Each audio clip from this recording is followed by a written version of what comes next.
Hey folks, welcome to another review with yours truly, Sam Healey. Today we're taking a look at these two jokers right here. Long live the Queen. Now, why do we have two boxes here? Well, it's because there are two games or two versions of the game that are available. The Diesel Punk edition, it says it right there. It's not steampunk, it's Diesel Punk edition of the game. And then you have the anime edition, basically, of the game, where you can use that artwork. And I'll show you that artwork a little bit more detail later on. But generally speaking, this is a two-player game that you're trying to maneuver your different characters, gang members, to either collect a certain number of prestige tokens, 2 of each type, or get your opponent to have to deactivate their princess. So that is the gist of the game. Let's get down to the table. I'll show you how it works.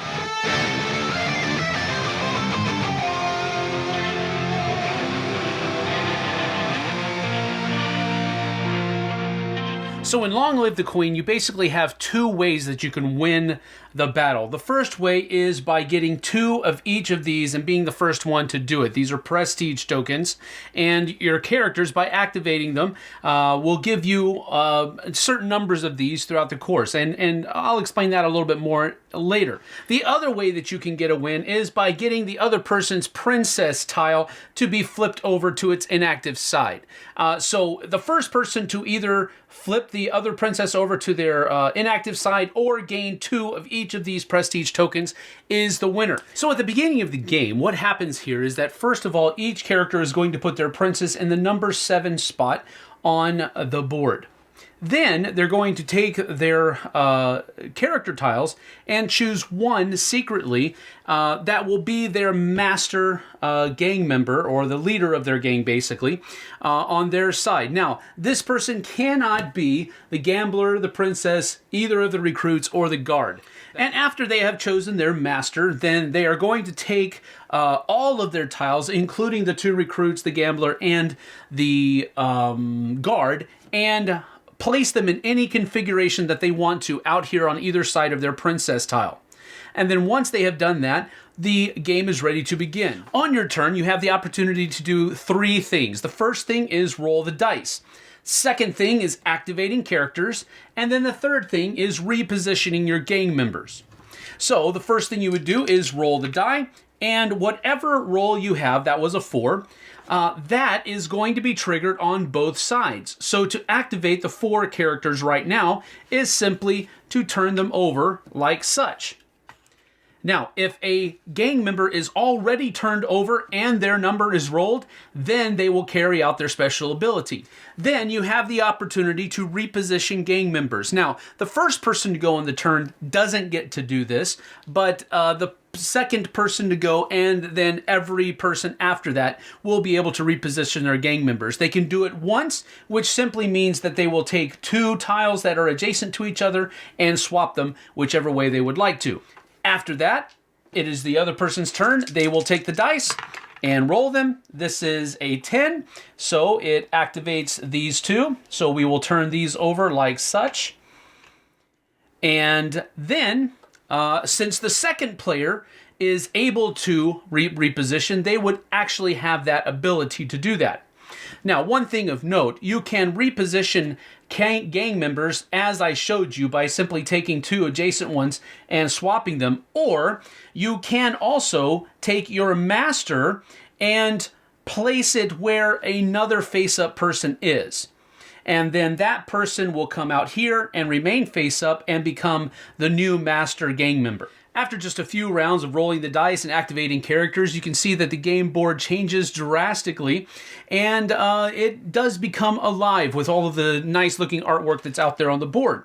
So at this point, after we have fast forwarded a little bit, we're going to just show you a couple of turns, just so that you get the idea of how these things will fire off, and so forth and so on. So back here on the Black Rose side of the board, we're going to go ahead and roll, and we have an 11.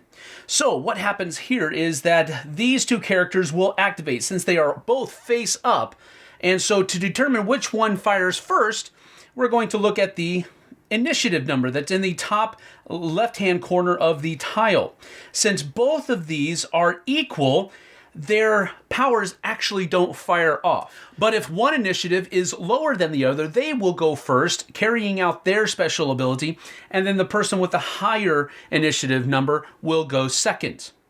In this case, the two assassins basically just negate each other, and the target symbols are simply reminders that these two characters are being targeted by each other. Now, there are snipers in here as well, and that's what these other two target symbols are going to be used for, are where the two snipers are targeting. So this actually negates. Now at this point, I would have the opportunity to rearrange two adjacent tiles. So I'm going to take the spy here and swap it with this character tile here, like so. And now it's the white player's turn. So they're going to go ahead and roll. And this is 7. Well, here we go. It's a 7. Both of the princesses have the same initiative number, so nothing happens. But then they'll be able to do the same thing as far as repositioning things. So we're going to go ahead and move the princess like that. And now it's come back to my turn, and I'm going to roll the dice, and it's 11 again. Wow. What's the odds there? Okay, so nothing happens, but I can reposition here if I want to. Yeah, let's get that assassin out of there. Let's move this over here and get this over there. So this assassin is targeting this person, and this assassin is targeting that person, should they ever activate. And now we're going to go ahead and roll for the white player, and we have 9.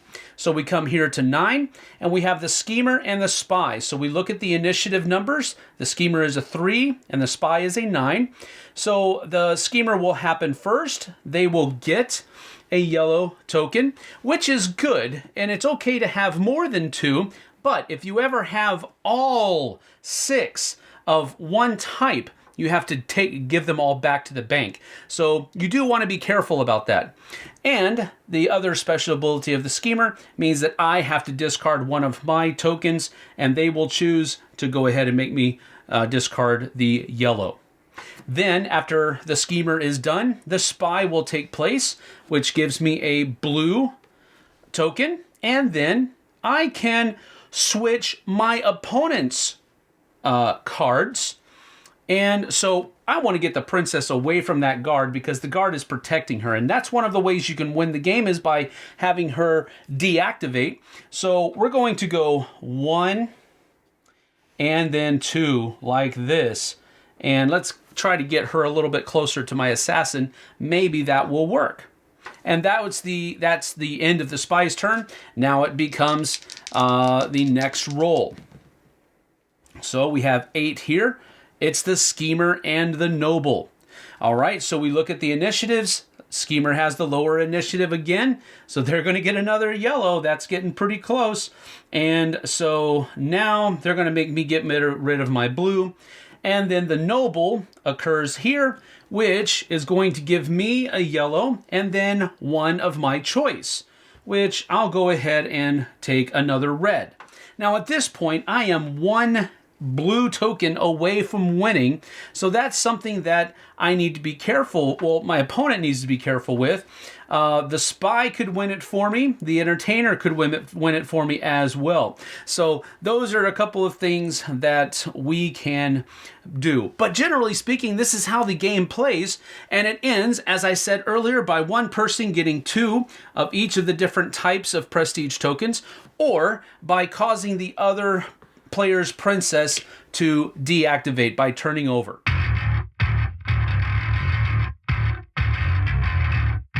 So that is Long Live the Queen. At first glance, I wasn't well, first of all, I was confused because we had 2 boxes sitting on our shelves with the same name and different artwork.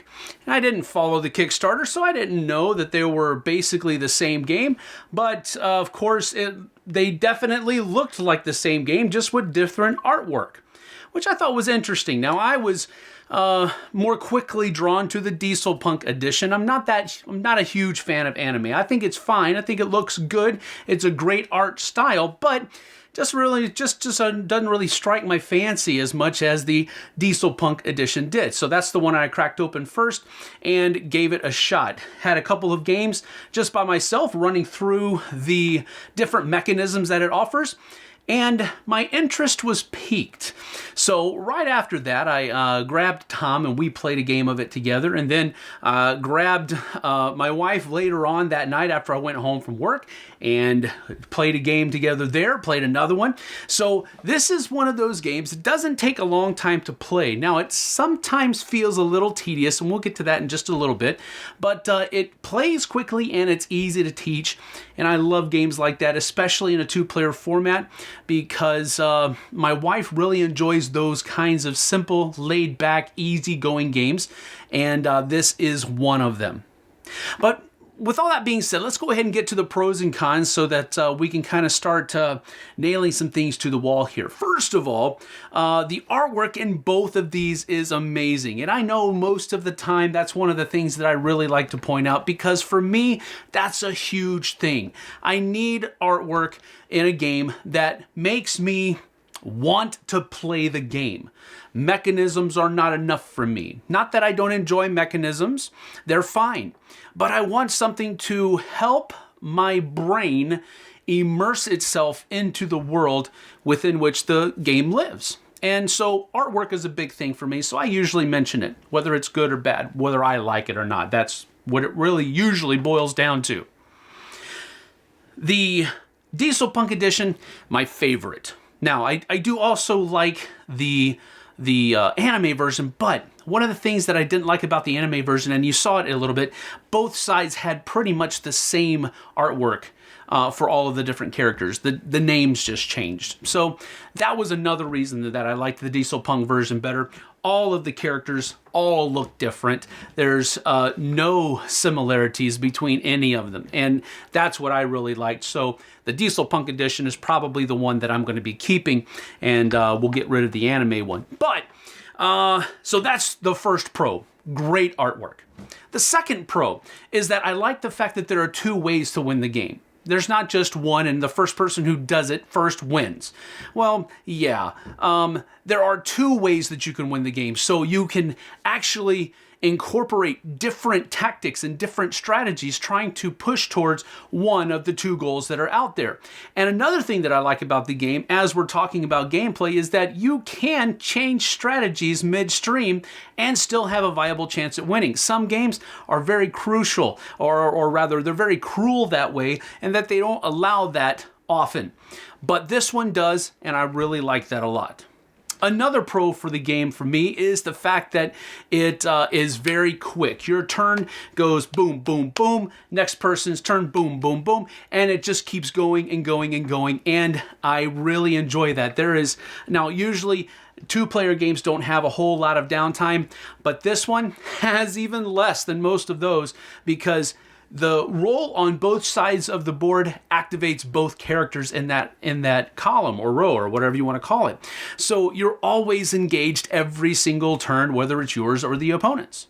And I like that a lot. And as we're talking about gameplay, one of the things that is really hit on in gameplay is the iconography within the game.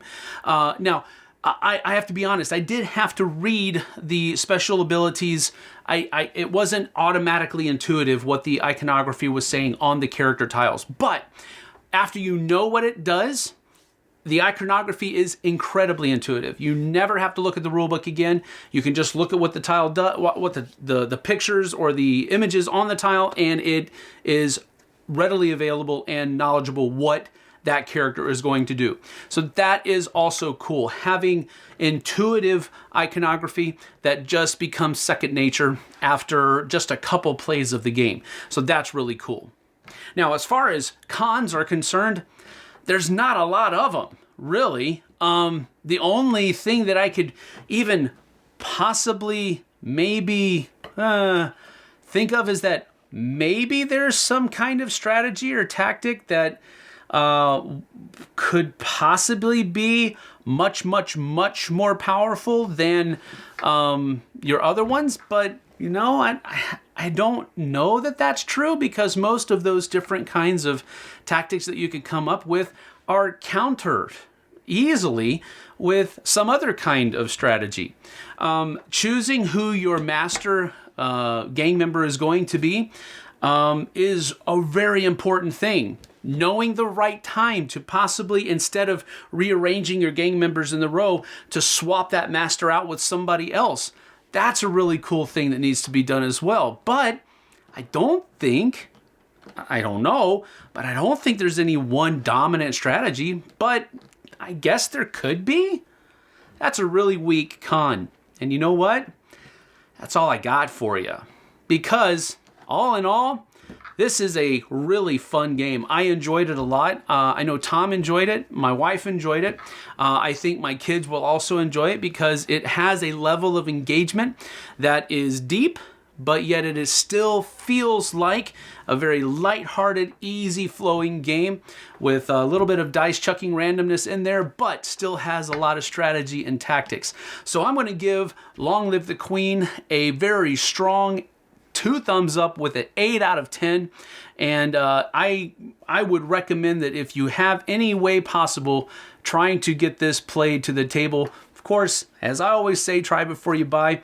But I think if you enjoy games like Hanami Koji, Shadows over Kyoto, or Shadows in Kyoto, or maybe even, well, I don't know, Star Realms might be a little, and Hero Realms might be a little bit of a stretch because that's a really kind of a different kind of game. But if you like those really strong head-to-head 2-player games, I think this one's going to be right down your alley. Give it a try. Maybe it will be, maybe it won't be, but at least give it a look. It deserves it. We'll see you guys on the flip side.